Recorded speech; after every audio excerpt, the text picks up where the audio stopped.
عوامی مسلم لیگ کے سربراہ شیخ رشید احمد نے نگراں پنجاب حکومت کو کام سے روکنے کے لیے الیکشن کمیشن کو مراسلہ لکھ دیا۔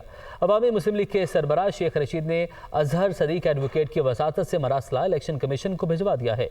مراسلے میں کہا گیا ہے کہ نگران پنجاب حکومت کی مدت مکمل ہو چکی ہے۔ مدت مکمل ہونے پر آئینی طور پر نگران حکومت کام کرنے کا اختیار نہیں رکھتی۔ الیکشن کمیشن آئین کے تحت نگران حکومت کو کام کرنے سے روکے۔ الیکشن کمیشن نے نگران حکومت کو کام سے نہ روکا تو اعلیٰ عدالتوں سے رجوع کیا جائے گا۔ امیر جماعت اسلامی سراج الحق نے کہا ہے کہ کسی ایک صوبے میں الیکشن مسائل کا حل نہیں۔ پنجاب میں انتخابات انعقاد سے پہلے ہی متنازع ہو گئے ہیں۔ اگر ایسا ہوا تو فساد ہوگا۔ سپریم کورٹ نے تمام جماعتوں کو بلایا ہے، انہیں تاریخ کا فیصلہ کرنا ہوگا۔ وہ لاہور میں نیوز کانفرنس کر رہے تھے۔ ہم سمجھتے ہیں کہ الیکشن ایک پارٹی کا مسئلہ نہیں ہے، نہ دو پارٹیوں کا، یہ 23 کروڑ عوام کا مسئلہ ہے۔ کسی ایک صوبے میں الیکشن ہمارے مسائل کا حل نہیں ہے۔ پنجاب میں الیکشن ہو بھی جائے لوگ اس کا نتیجہ قبول نہیں کریں گے، اور جس الیکشن پر 21 ارب روپیہ خرچ ہو رہے ہیں وہ ہونے سے پہلے متنازع بن گیا ہے، اور اس الیکشن کے نتیجے میں فساد ہوگا، خانہ جنگی ہوگی، اور ہم نہیں چاہتے ہیں کہ ہمارا ملک دنیا کے لیے تماشا بن جائے۔ جماعت اسلامی نے مناسب سمجھا کہ تمام سیاسی جماعتوں کے ساتھ روابط ہو، اسی ہمارے پیش رفت کے نتیجے میں ہر سیاسی جماعت اب کہتے ہیں کہ ہاں مذاکرات ہونی چاہیے۔ 1 پوائنٹ ایجنڈا کہ پاکستان میں الیکشن کے حوالے سے تاریخ کا تعین۔ سپریم کورٹ نے تمام سیاسی جماعتوں کو بلایا ہے، پھر انہوں نے 27 تاریخ بھی دیا ہے۔ کوئی اور حل نہیں ہے ہمارے مسائل کا، حکومت اب چلنے والی نہیں ہے۔ ہم سب نے مل کر الیکشن ڈیٹ پر فیصلہ کرنا ہوگا، وہی عوام کو قبول ہوگا۔ ملک میں سیاسی بحران۔ مسلم لیگ کاف کے بڑوں کی بیٹھک، چودھری شجاعت کی سربراہی میں سیاسی بحران کے بارے میں مشاورتی اجلاس۔ ملک کسی صورت بھی اداروں میں تقسیم در تقسیم کا متحمل نہیں ہو سکتا، چودھری شجاعت حسین کی جانب سے یہ کہا گیا۔ نمائندہ خصوصی لیاقت انصاری ہمارے ساتھ موجود ہیں۔ لیاقت انصاری، بتائے گا کیا اہم فیصلے ہو سکے اس بیٹھک میں؟ آج بالکل پاکستان مسلم لیگ قائد اعظم کے سربراہ اور سابق وزیر اعظم چودھری شجاعت حسین کی سربراہی میں سیاسی بحران کے حوالے سے یہ مشاورتی اجلاس ہوا ہے۔ اس میں ایک تو مسلم لیگ قائد اعظم نے مفاہمتی عمل کے لیے اپنی پارٹی کی 4 رکنی مذاکراتی کمیٹی تشکیل دے دی ہے۔ اس کمیٹی کی سربراہی سابق گورنر پنجاب چودھری محمد سرور کریں گے، جبکہ کمیٹی میں سابق جو وفاقی وزیر طارق رشید چیمہ، وفاقی وزیر صالح حسین اور چودھری شافع حسین کو شامل کیا گیا ہے۔ کمیٹی نے یہ بھی فیصلہ کیا ہے کہ وہ جو 26 اپریل کو حکومتی اتحاد کا اجلاس ہے اس میں اپنا موقف پیش کرے گا، اور مسلم لیگ قائد اعظم چاہتی ہے کہ ایک ہی دن ملک میں انتخابات ہوں۔ اسی اجلاس سے خطاب کرتے ہوئے چودھری شجاعت حسین کا کہنا تھا کہ ملک کسی بھی صورت اداروں میں تقسیم در تقسیم کا متحمل نہیں ہو سکتا، اور سیاسی ٹھیک ہے لیاقت انصاری، آپ نے اپڈیٹ کیا، آپ کا بہت شکریہ۔ براہ راست آپ کو لاہور لے چلیں گے، نگراں وزیر اطلاعات اور آئی جی پنجاب مشترکہ نیوز کانفرنس کر رہے ہیں۔ زاہد اختر زمان صاحب جو ہیں ان کو مائک دیتا ہوں، وہ آپ کو آگے فردر لے کے چلتے ہیں۔ جیسے کہ آج چیف منسٹر نے وہاں پہ دورہ کیا اور وہاں پہ جا کے سپروائز کیا جو آپریشن تھا، اور جو وہاں کی ریکوائرمنٹ تھی، تو آئی ڈی صاحب اس کی ڈیٹیل بریفنگ دیں گے۔ میں صرف یہ کہنا چاہوں گا کہ چیف منسٹر نے وہاں پہ ڈائریکشن دی ہیں، جو ایکسیس ایشوز ہیں اور پولیس کی سیکورٹی کے لیے جو چیک پوسٹیں ہیں ان کے بارے میں انہوں نے ہمیں ڈائریکشن دی ہیں، اور ایکسیس ایشو کے حوالے سے وہاں پہ روڈ نیٹ ورک کی ریکوائرمنٹ ہے، کچھ رجحان اور عمران خان کا کنیکشن ہے تھرو ڈفرینٹ بریجز، اس کی فیزیبلٹی بنا کے ایک لانگ ٹرم ایک شارٹ ٹرم پلان جو امیڈیٹ کام کرنے والے ہیں وہ امیڈیٹلی شروع ہو جائیں گے with the permission of election commission, اور جو لانگ ٹرم ہے اس کا پرپوزل بن جائیں گے، اور پھر جب پراپر نیکسٹ ایڈنگ جائے گا انشاءاللہ وہ شامل ہوں گے۔ تو باقی وہاں پہ بی ایچ او اور dispensary there is a wide area جس میں یہ فیسلٹیز نہیں ہیں، چیف منسٹر نے وہ اپروو کیے ہیں۔ جو وہاں پہ اسکول ہوگا وہاں پہ جو بچے پڑھیں گے ان کے لیے اسٹائپنڈ ہے 1000 روپیز پلس مائنس، شاید اور بڑھا دے، چیف منسٹر کا یہ ارادہ ہے، وہ ایک آدھے دن میں فیصلہ کر دیں گے۔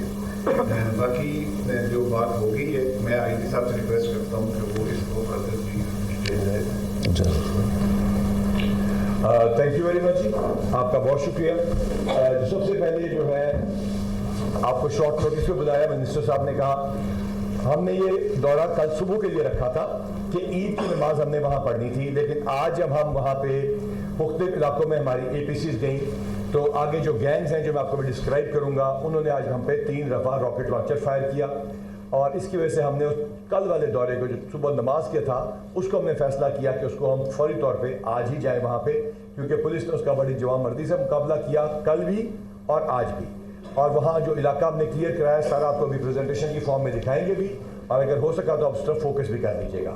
جیسے کہ آپ لوگ مختلف TV چینلز پہ پہلے بھی انٹرویو کی فارم میں دکھا چکے ہیں، جو یہاں پر صورتحال ہے وہ یہ ہے کہ 15,000 اسکوائر کلومیٹر کا ایریا بن رہا ہے، جس کے اندر نو گو ایریا اس وجہ سے کہا جا سکتا ہے کیونکہ جب پانی بڑھ جاتا ہے تو اس کی ایکسیس نہیں ہوتی۔ اس کے علاوہ الحمدللہ کوئی 1 انچ ایسا نہیں ہے جس کے اوپر کسی دشمن کا قبضہ ہو، لیکن یہ ضرور ہوتا ہے کہ وہ اپنا ٹھکانہ بھی چینج کرتے ہیں اور مختلف جگہوں سے فیس بک کے اوپر اور واٹس ایپ کے ذریعے اپنی ویڈیوز بھی اپلوڈ کرتے ہیں۔ ہم نے کاؤنٹر ٹیررزم ڈپارٹمنٹ اور اسپیشل برانچ کے ساتھ ساتھ انٹیلیجنس بیورو اور دیگر پریمیئر انٹیلیجنس ایجنسیز کی مدد سے جو انفارمیشن حاصل کی اور اس کو اپنے لیٹسٹ پاکستان کے بنے ہوئے سافٹ ویئر میں ڈالا، تو پتہ چلا کہ اس علاقے کے اندر سے جو ٹویٹس ہو رہی ہیں یا جو فیس بک پیجز ایکسیس ہو رہے ہیں یا جو ٹیلی فون کالز ہو رہی ہیں، ان کے تانے بانے سیپریٹسٹ موومنٹ سے اور اس کے ساتھ ساتھ تحریک طالبان پاکستان کے ساتھ بھی ملتے ہیں۔ اس سلسلے میں جب وہاں پہ 2-3 دن پہلے ہماری کاؤنٹر ٹیررزم ڈپارٹمنٹ نے ریڈ کیا اور ان کے ساتھ کراس فائرنگ میں 2 دہشت گرد مارے گئے جو خیبر پختونخوا اور پنجاب میں دہشت گردی کی کارروائیوں میں ملوث تھے۔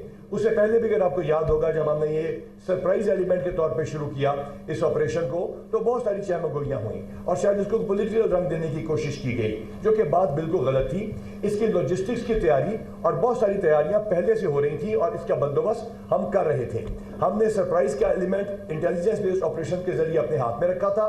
اب مجھے نہیں معلوم کہ اس ٹائم پہ آپ اس کو دکھا سکیں گے کہ نہیں، لیکن اگر آپ اسکرین کے اوپر دیکھیں گے جو ہمارے جرنلسٹ بھائی موجود ہیں اور اگر اس کو فوکس کرنے کی کوشش کریں گے تو آپ کو یہ علاقہ نظر آئے گا۔ یہ جگہ ہے جہاں کے اوپر ہمارے اوپر APCs کے اوپر وہاں پہ راکٹ لانچر سے فائر آیا۔ اگلی سلائڈ پہ اگر ہم جائیں گے اور آپ دیکھیں گے کہ یہ وہ علاقہ ہے، یہاں پہ یہ جو چوکیاں ہیں یہ ہم نے تمام کی تمام قائم کی اس آپریشن کو شروع کرنے سے پہلے، اور اسی طرح یہاں پہ ہم نے راجن پور کی چوکیاں قائم کی۔ یہ تمام علاقہ دریا میں پانی کے اندر آ جاتا ہے، اور اس میں جو امپورٹنٹ چیز ہے وہ یہ ہے کہ اس طرف رحیم یار خان ہے۔ لاہور میں نگراں وزیر اطلاعات اور آئی جی پنجاب کی جانب سے مشترکہ نیوز کانفرنس کی جا رہی ہے اور کچے میں جاری آپریشن کے حوالے سے آگاہ کیا جا رہا ہے۔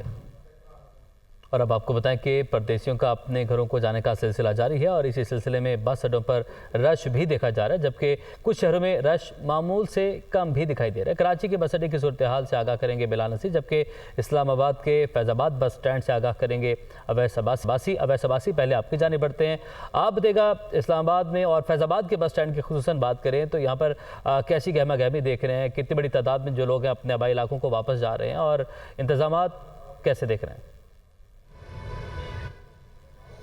جی بالکل، پردیسیوں کے شہر اسلام آباد میں جو ہے گزشتہ ہفتے سے ہم نے دیکھا لوگوں کا اپنے اندرون ملک اپنے گھروں کی طرف جانے کا سلسلہ جاری تھا، تاہم غیر معمولی صورتحال آج ہم جب اڈے کے اوپر ہمیں آئے ہیں تو ہمیں نظر آئی یہاں پہ، کیونکہ بہت سے شہری پہلے ہی اپنے آبائی علاقوں کو چلے گئے ہیں، تو عموماً ایسے دنوں کے اندر اڈوں کے اوپر خصوصاً رش ہوتا ہے، یہاں پہ بہت گہمہ گہمی ہوتی ہے، رش کی صورتحال ہوتی ہے، ٹریفک جیم کی صورتحال ہوتی ہے، لیکن ابھی اس صورتحال بالکل اس کے برعکس ہے۔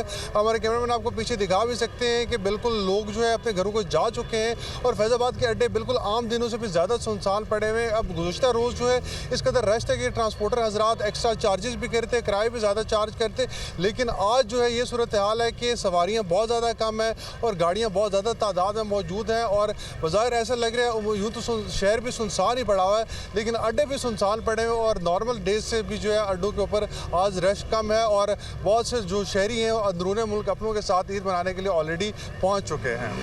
ٹھیک ہے، آپ ہمارے ساتھ موجود رہیے گا۔ بلال نصیر، آپ کی جانب بڑھتے ہیں، شہر قائد میں کیا مناظر آپ دیکھ رہے ہیں؟ کئی ہم دیکھ رہے ہیں کہ معمول سے کچھ جگہ پر رش کم بھی دکھائی دے رہا ہے۔ گزشتہ روز جو ہے وہ رش کافی زیادہ تھا، مسافر بس اڈوں پہ کافی زیادہ موجود تھے۔ آج بھی جو ہے تھوڑا رش جو ہے وہ کم ہے، لیکن اس وقت بھی مسافروں کی بڑی تعداد جو ہے وہ بس اڈوں پر آ رہی ہے اور اپنے پیاروں کے ساتھ عید منانے کے لیے جا رہی ہے۔ مسافروں کا یہاں یہی کہنا ہے کہ جو کرائے ہیں وہ کافی زیادہ مانگے جا رہے ہیں، معمول سے زیادہ مانگے جا رہے ہیں۔ عام طور پر جو حیدرآباد کا کرایہ 500 روپے ہے تھا تو اب اسے 1000 روپے یا 1200 روپے